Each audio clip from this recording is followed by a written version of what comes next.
James Pearce, edge rusher from Tennessee, maybe at one point considered a top possible first-round pick, but there's some character concerns here, and he's fallen down a little bit.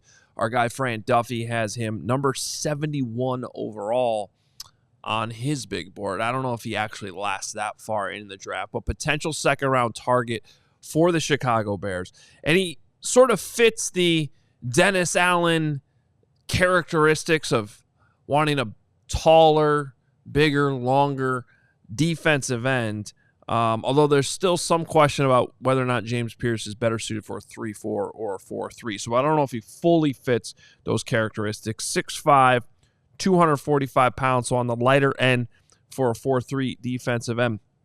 Incredibly productive, though, in the SEC. Led the SEC in pressures over the last 2 seasons. And that's despite the fact he wasn't in the lineup a ton. His snap count is actually, in my opinion, a little bit of a red flag, because you wonder, as productive as he was, why wasn't he on the field more? And that might be where the character concerns start to come in. There's some questions about whether or not he really, really loves football. That's always concerning to me.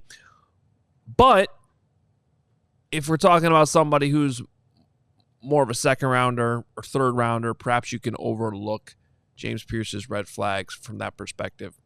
For more, though, on James Pearce, the player, let's hear from our guy, our all-city draft analyst, Fran Duffy. All right, time to dive into James Pearce Jr., the pass rusher from Tennessee, 6'5", 245 pounds. Led the SEC in sacks each of the last 2 seasons. You go back to his sophomore year in 2023, he was also second in TFL. So this is a guy that's been extremely productive, and he is a phenomenal athlete off the edge. So when you're looking, I was actually talking to a scout earlier this offseason, and he said he is an analytics person's dream, because when you're talking about a guy who's got all the athletic traits, we know that he blew up the combine, all the efficiency metrics, pass rush, win rate, pressure rate, all through the roof. And then you talk about the production on a per snap basis, a lot to love here with the profile from James Pearce Jr. Now, he's a former big-time recruit, 4-star kid, tall, 6'5", but lean, 245 pounds.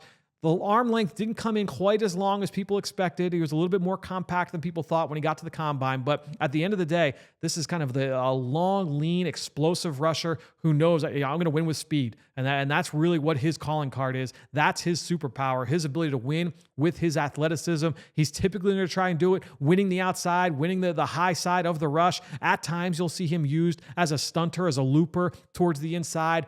Most of his reps came lined up way outside the tackle. Sometimes they moved him around as a joker and stood him up in the box or over guards and centers, but the large majority of his reps came lined up out wide. Pin your ears back and go, young fella. And that's really what you're going to see with James Pearce Jr., that athleticism, that explosiveness. He always graded out typically pretty well in the run game. I don't think he's going to be an enforcer at the point of attack. I don't think that's necessarily his game, but he did enough there to check the box to make me say, okay, he's not a huge liability there. Now, when you get to the negatives, I think when you're looking at James Pearce Jr., he does look. While I say he's not going to be a liability in the run game, I don't think he's going to be like an enforcer type either. And he could get attacked by certain tackles, certain run schemes. When he reaches the NFL, he also just needs to expand that pass rush repertoire. I think when you're looking at rushers with his skill set that have the ability to win with speed and only speed, that can win at certain times, and there might be some seasons where he has really productive rushing, campaigns where he's able to get home for 8+ sacks. But can't always count on that if you're only going to be a speed rusher only. When I think of some of the best speed rushers in the NFL, you think of Von Miller, you go back to like Dwight Freeney. They had that ability to not just win on the outside, but show that you have that inside move as well. And it doesn't need to be a bull rush. It could be a spin move inside. It could be an inside swim. You've got to make sure the tackles respect your ability to attack their inside half, that inside shoulder. I don't know that we always see that with James Pearce Jr. And so if he can continue to develop that, he's never going to be a power guy. He's not going to be a guy that you're going to, he's not going to always dominate at the point of attack in the run game. I think the motor was a little bit up and down from a negative standpoint. The limited rush plan, kind of a one-trick pony pass rusher. That said, that one trick, when it's running hot, it's running hot. That athleticism is no joke. He's got that explosiveness, that long stride ability. Kind of reminds me personally of Vic Beasley, who was a top 10 pick out of Clemson about a decade ago to the Atlanta Falcons, and he had some successful seasons. We saw him have double-digit sack seasons in the NFL, But when it fell off fast. If you don't always have that ability to win high side, then you need to have something else to be able to lean on. The other thing, I think, when you're looking at Pearce Jr., despite the athletic ability, despite all the physical gifts, was never a full-time starter. He started like 8 or 9 games this past year, but other than that, was just a part-time player. Even last year in 2023, when he posted all the production, it was as a guy off the bench. It might be that he's a designated pass rusher only. That might be what the role is in the NFL. Now, as a team, you have to decide, what is that worth? If we think that this guy could be Dante Fowler Jr., who was the number 2 pick in the draft coming out of Florida all those years ago to the Jacksonville Jaguars, bounced around the league, and now has become one of those mercenary rushers where, yeah, you know what, when it gets to third down, put me on the field, and I'm going to get after the quarterback. That's what James Pearce Jr. could ultimately be.